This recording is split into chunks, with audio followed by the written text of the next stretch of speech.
Assalamualaikum warahmatullahi wabarakatuh. Di sini dengan kami kelompok sistem pendukung keputusan penentuan bantuan rumah tidak layak huni Kelurahan Karanganyar, Kota Semarang dengan metode SMART. Di sini izinkan saya perkenalkan anggota kelompok saya. Yang pertama ada saya Trinanda Fajri Hanifah, NIM G111200014. Dan ada Anissa Mutiara Fatika dengan NIM G111200043 yang akan menjelaskan materi PPT. Selanjutnya ada Dika Samalaili dengan NIM G111200046 yang akan menjelaskan materi Excel. Ada Anissa Armainda G111200047 yang akan menjelaskan file pemrogramannya. Di sini Anissa Mutiara Fatika akan menjelaskan mengenai materi PPT.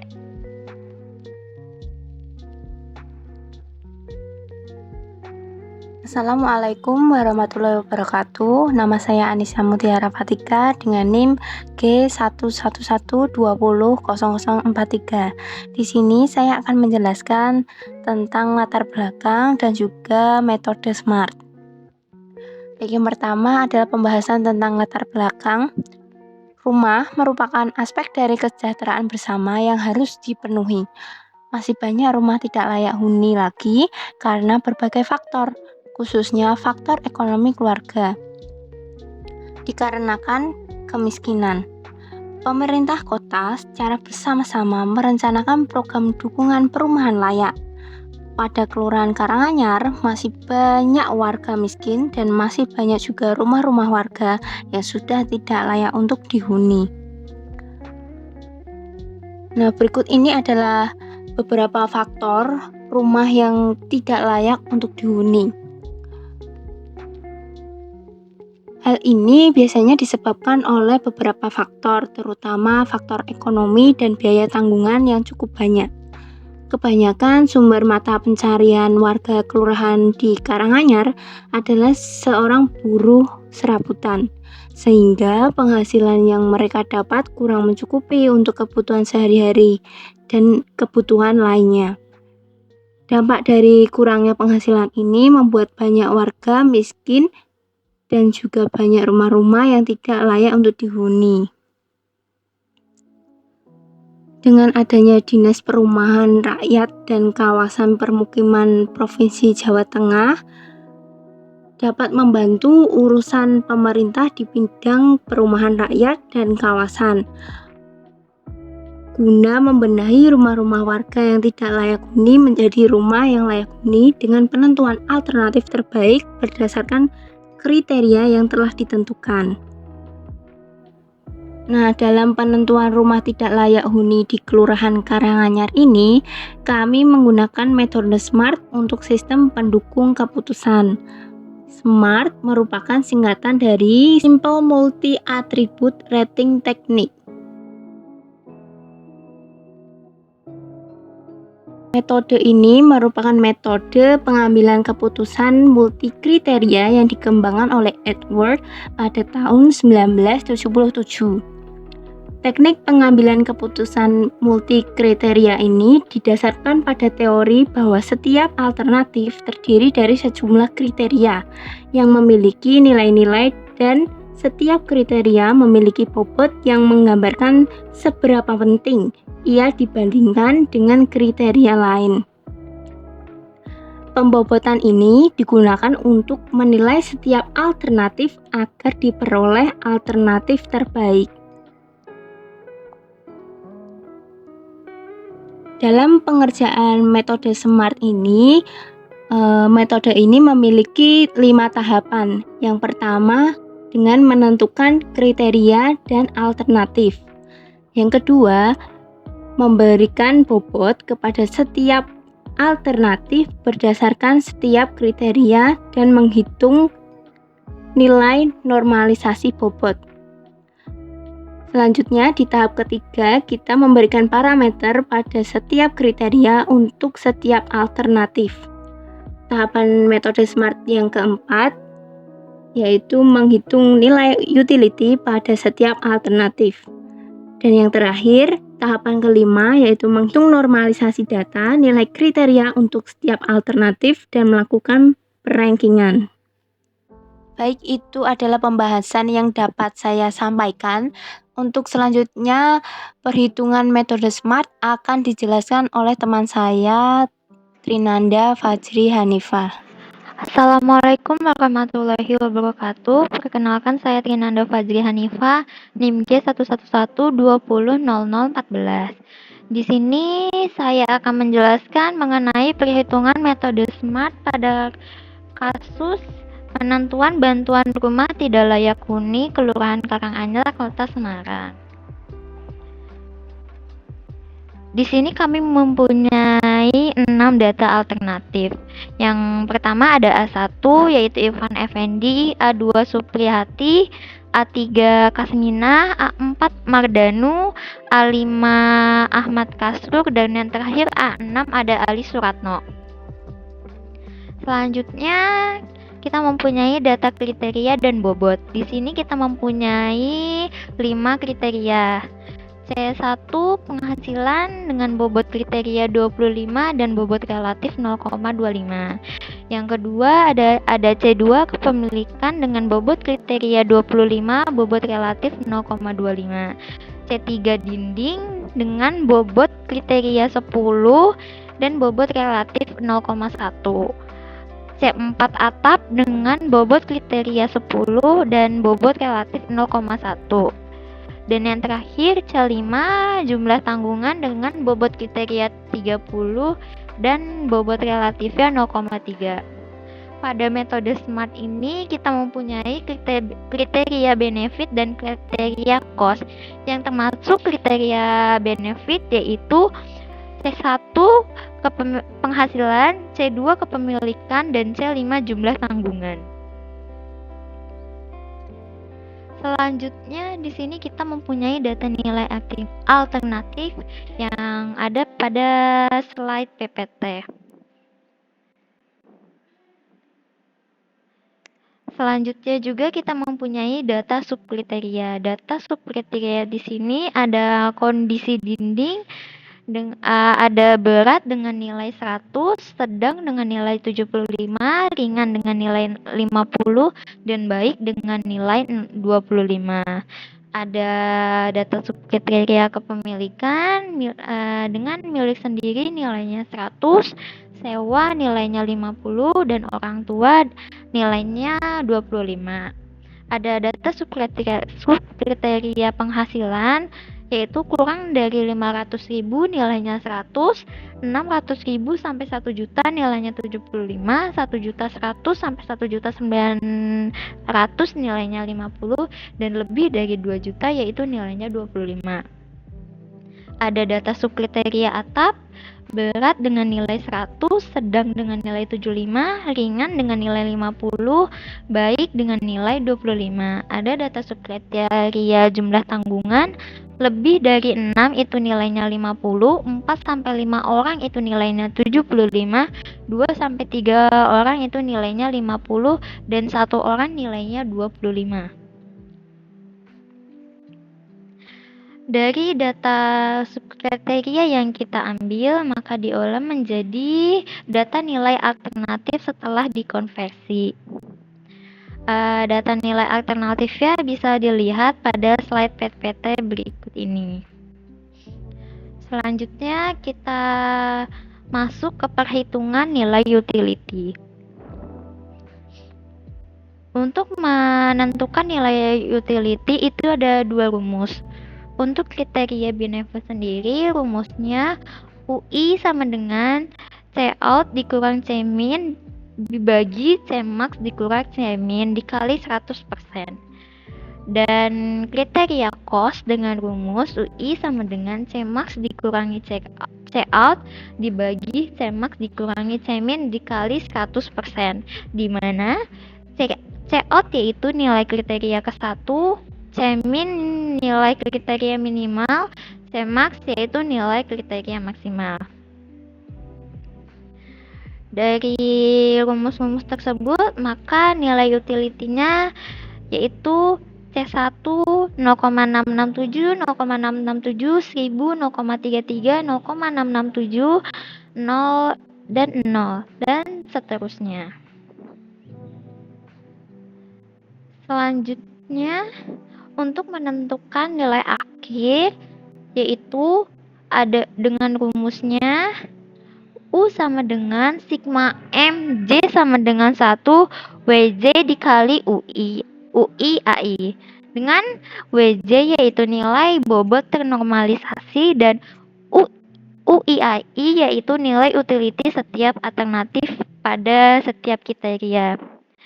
Itu pada kasus yang ini yaitu nilai utility-nya yang UIA itu yang ini 0,667 dikali dengan WJ yaitu nilai bobot tereliminasi yaitu 0,25. Jadi 0,667 dikali 0,225 maka hasilnya yaitu 0,1667 dan seterusnya. Lalu kita akan menentukan hasilnya. Hasilnya yaitu didapatkan dari 0,1667 ditambah 0,2500 ditambah 0,1000 ditambah 0,1000 ditambah 0,2250 dan seterusnya. Maka diperolehlah hasil perankingannya yaitu ranking 1 dimiliki oleh A1, ranking 2 dimiliki oleh A3, ranking 3 dimiliki oleh A5, ranking 4 dimiliki oleh A2, ranking 5 dimiliki oleh A6, dan ranking 6 dimiliki oleh A4. Kesimpulan yang dapat kita ambil dari kasus tersebut yaitu nilai terbesar ada pada A1, A3, dan A5. Di mana A1 yaitu Irfan Effendi dengan nilai bobot evaluasinya 0,842, ada A3 Kasmina dengan nilai bobot evaluasinya 0,650 dan A5 Ahmad Kasur dengan nilai bobot evaluasinya 0,558 sehingga A1, A3, dan A5 menjadi alternatif terbaik dan terpilih mendapatkan bantuan rumah tidak layak huni. Assalamualaikum warahmatullahi wabarakatuh. Perkenalkan, nama saya Dika Salma Laili akan menjelaskan perhitungan metode SMART pada Excel. Yang pertama, kita menentukan kriteria dan alternatif yang akan digunakan. Di sini alternatif yang akan digunakan terdapat 6, yaitu Irfan Hadi, Supriyadi, Kasminah, Mardanu, Ahmad Kasrur, dan Ali Suratno. Lalu terdapat kriteria. Ada 5, yaitu penghasilan, kepemilikan, kondisi dinding, atap, dan jumlah tanggungan. Setelah itu, menentukan nilai bobot terhadap masing-masing kriteria. Di sini kriteria C1 yaitu penghasilan memiliki nilai bobot 25%, termasuk benefit. Kriteria C2 kepemilikan nilai bobotnya 25% termasuk benefit. Nilai kriteria C3 kondisi dinding memiliki nilai 10% termasuk cost. Kriteria C4 kondisi atap memiliki nilai kriteria 10% termasuk cost. Dan kriteria C5 jumlah tanggungan memiliki nilai 30% termasuk benefit. Kemudian memberikan nilai kriteria untuk setiap alternatif. Karena nilai kriteria di sini masih berbentuk kualitatif, maka harus diubah ke data kuantitatif. Di sini parameter pada kondisi dinding dengan kondisi berat bernilai 100, kondisi dinding sedang bernilai 75, ringan bernilai 50, dan baik bernilai 25. Sedangkan kepemilikan milik sendiri bernilai 100, sewa bernilai 50, orang tua bernilai 25. Kemudian penghasilan kurang dari 500.000 bernilai 100, 600.000 sampai 1 juta bernilai 75 dan seterusnya. Pada atap berat bernilai 100, sedang bernilai 75, dan seterusnya. Pada jumlah tanggungan lebih dari 6 bernilai 50, 4-5 orang bernilai 75, 2-3 orang bernilai 50, dan 1 bernilai 25. Sehingga menghasilkan data normalisasi seperti berikut ini. Penghasilan Irfan Hadi 75, kepemilikan 100, jumlah tanggungan 5, dinding 25, dan atap 25, dan seterusnya. Kemudian pada perhitungan setelah dinormalisasikan, perlu menormalisasikan nilai bobot dengan cara nilai bobot J dibagi dengan total bobot keseluruhan. Pada C1 perhitungannya yaitu B10 yaitu 25 dibagi jumlah total bobot yaitu 100 menghasilkan 0,25. C2 menghasilkan 0,25, C3 menghasilkan 0,1, C4 menghasilkan 0,1, dan C5 menghasilkan 0,3. Sehingga jika dijumlah menjadi 1. Setelah itu menentukan nilai utility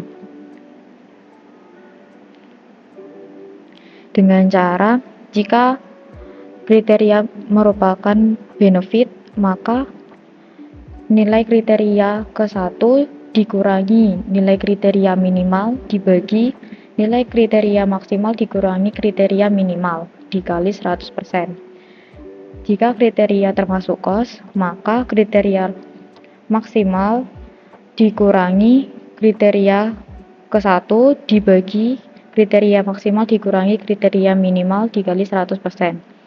Maka akan mendapatkan hasil berikut ini. Kriteria 1 menghasilkan nilai utility 0,667, kriteria 2 menghasilkan 1, kriteria 3 1, kriteria 4 1, dan kriteria 5 menghasilkan 0,75. Setelah itu untuk menentukan nilai akhir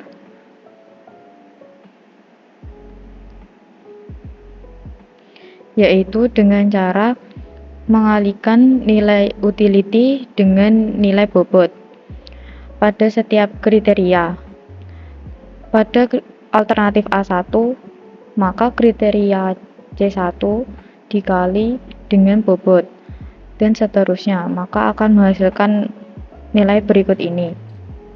Setelah itu, untuk mencari hasilnya, menjumlahkan nilai akhir alternatif A1, jumlah alternatif A2, jumlah alternatif A3, jumlah alternatif A4, jumlah alternatif A5, dan jumlah alternatif A6, sehingga menghasilkan nilai berikut ini. Kemudian dilakukan perankingan dengan rumus sama dengan rank yang ditentukan. Kemudian dari rank itu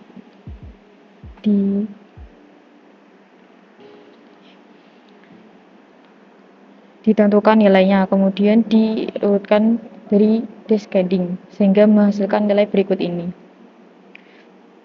Jadi nilai alternatif di sini yaitu pada A1, kemudian dilanjutkan A3, dilanjutkan A5, dilanjutkan A2, A6, dan terakhir A4. Sekian penjelasan dari saya. Wassalamualaikum warahmatullahi wabarakatuh. Assalamualaikum warahmatullahi wabarakatuh. Perkenalkan, nama saya Anissa Remainda, NIM G 11200047. Di sini saya akan mempresentasikan sebuah program sistem pendukung keputusan penentuan bantuan rumah tidak layak huni pada Kelurahan Karanganyar di Kota Semarang.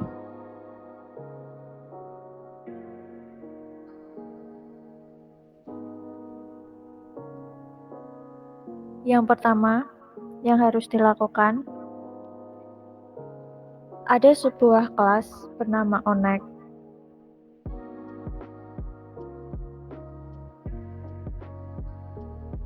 sebuah kelas bernama ONEC yang mempunyai tugas untuk menghubungkan antara database dengan program.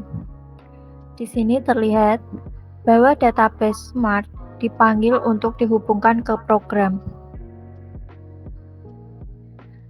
Selanjutnya, kelas kedua yang masih berhubungan dengan kelas ONEC yaitu kelas cek PHP. Pada kelas cek PHP, kelas ini memiliki tugas untuk mengecek apakah database yang dipanggil sudah terhubung atau belum.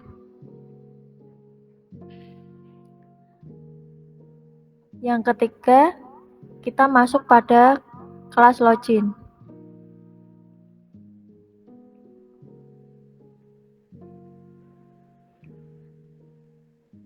Pada kelas login, halaman pertama pada sebuah sistem pendukung keputusan bantuan RTPK, pada kelas login ini masih di-include dengan kelas ONEC yang bertujuan untuk membantu menyeleksi username dan password yang benar.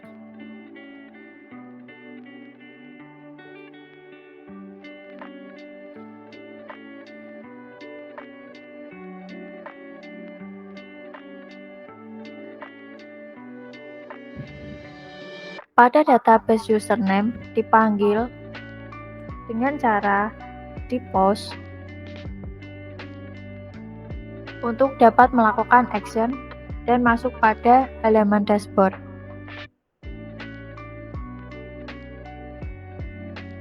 Selanjutnya, yang keempat, setelah dari halaman atau kelas login, kita masuk pada ke kelas index.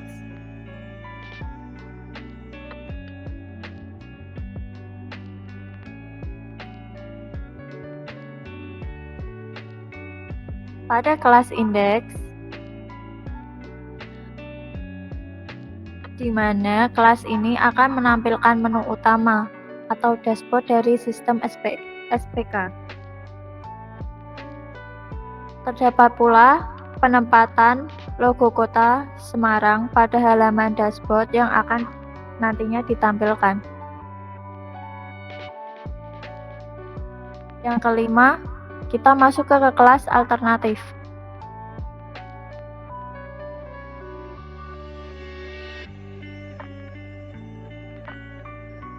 Di kelas alternatif,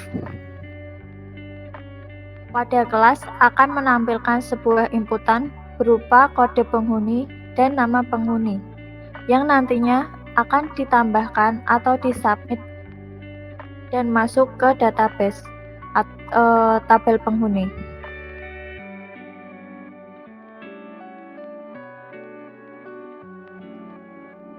Pada bagian tabel data yang akan dimunculkan, database dari tabel penghuni akan dipanggil untuk melakukan action agar dapat tampil di halaman alternatif. Pada kelas alternatif, ada sebuah aksi hapus yang mengarah pada kelas Hapusa.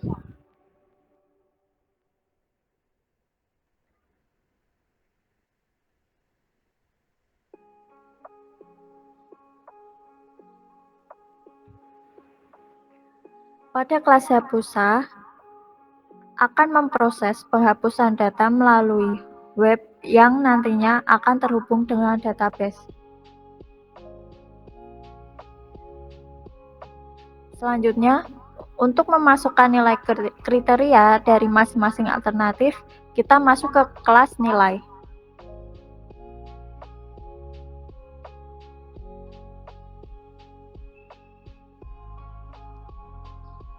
Pada kelas nilai, terdapat tabel inputan yang digunakan untuk memasukkan nilai kriteria tiap alternatif.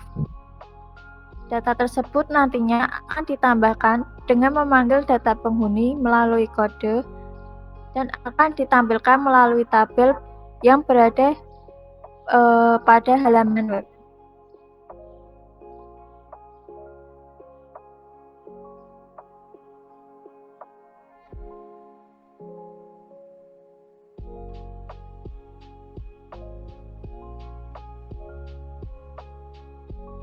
Pada kelas alternatif ini juga ada sebuah aksi hapus yang mengarah pada kelas hapus.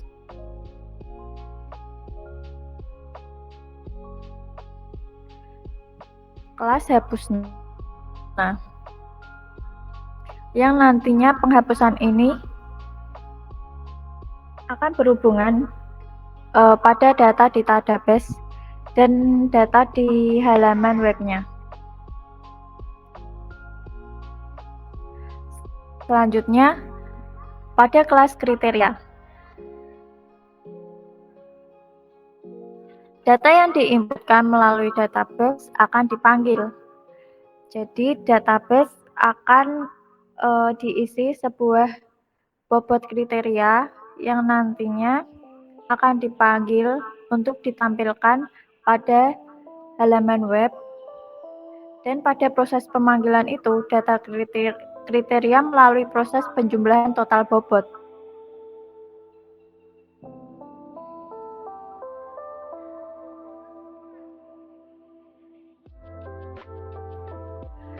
Selanjutnya, untuk masuk ke proses ke-8, pada proses perhitungan SPK yang terjadi pada kelas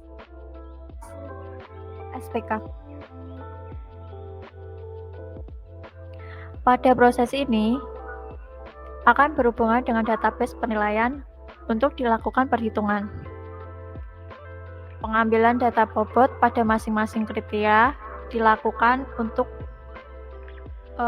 dilakukan pengulangan.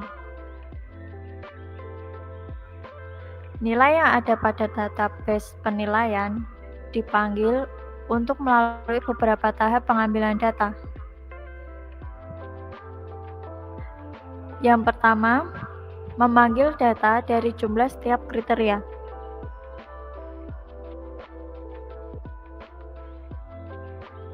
Yang kedua, memanggil nilai terbesar dari setiap kriteria. Yang ketiga, memanggil nilai terkecil dari setiap kriteria.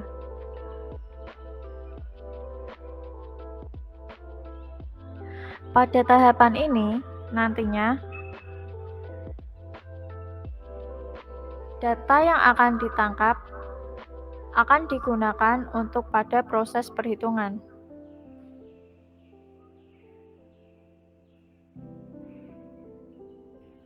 Selanjutnya, menghitung nilai utility, di mana menghitung nilai utility ini dibagi menjadi dua kriteria, yaitu kriteria benefit dan cost. Menghitung nilai utility dilakukan dengan menggunakan baris nilai masing-masing kriteria, di mana pada kriteria benefit menggunakan rumus baris nilai setiap kriteria dikurangi nilai minimal dari kriteria yang ada, lalu dibagi dengan nilai terbesar dari setiap kriteria yang dikurangi dengan nilai minimal setiap kriteria.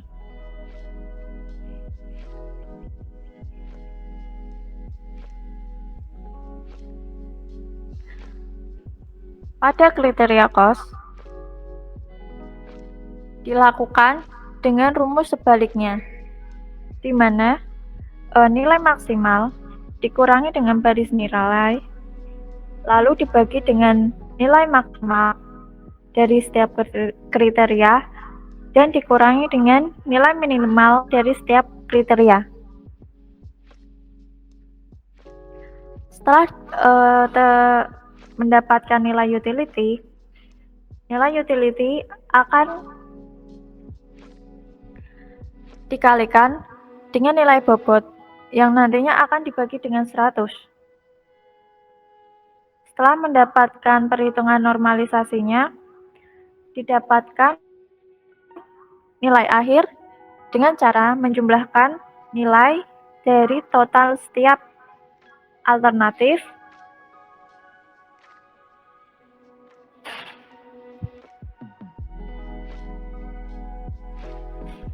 yang pada saat dilakukan penotalan tersebut akan digunakan sebagai rankingan.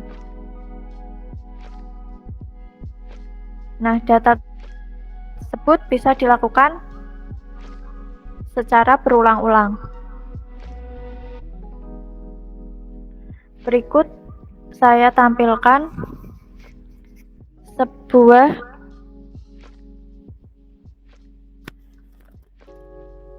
program sistem pendukung keputusan di mana terdapat pada halaman login yang nantinya kita dapat login terlebih dahulu.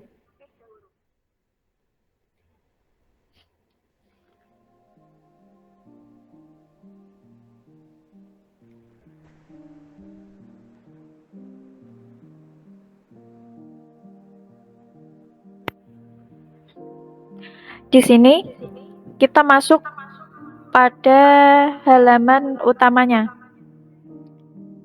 atau sebuah dashboardnya.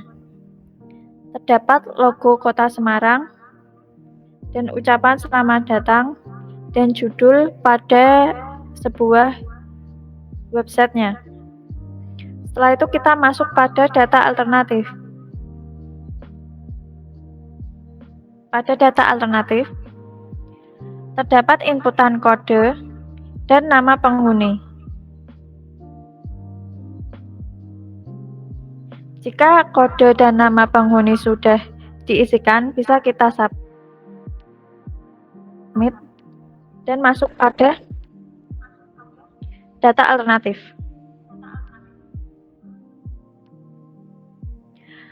Untuk memasukkan nilai alternatif, kita masuk pada halaman data nilai penghuni, di mana dapat inputan, kode penghuni, nilai penghasilan, nilai kepemilikan, nilai dinding, nilai atap, dan nilai jumlah tanggungan. Data tersebut akan disubmit dan masuk ke database dan muncul pada data alternatif. Pada data kriteria, data tersebut bisa diisikan melalui database langsung yang nantinya akan diproses menjadi bobot relatif.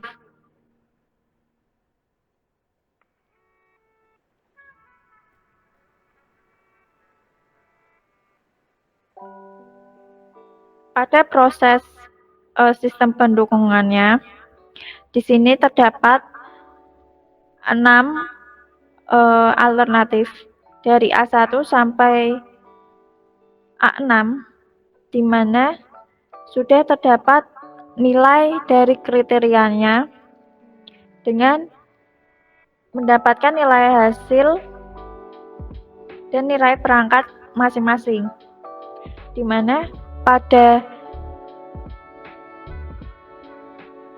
A1 Irfan Effendi mendapatkan nilai bobot evaluasi 0,842 dan mendapatkan peringkat 1.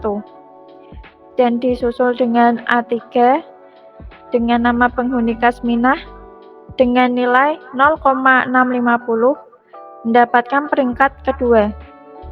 Dan ketiga A5 dengan nama Ahmad Kasrur dengan nilai 0,558 mendapatkan peringkat ketiga.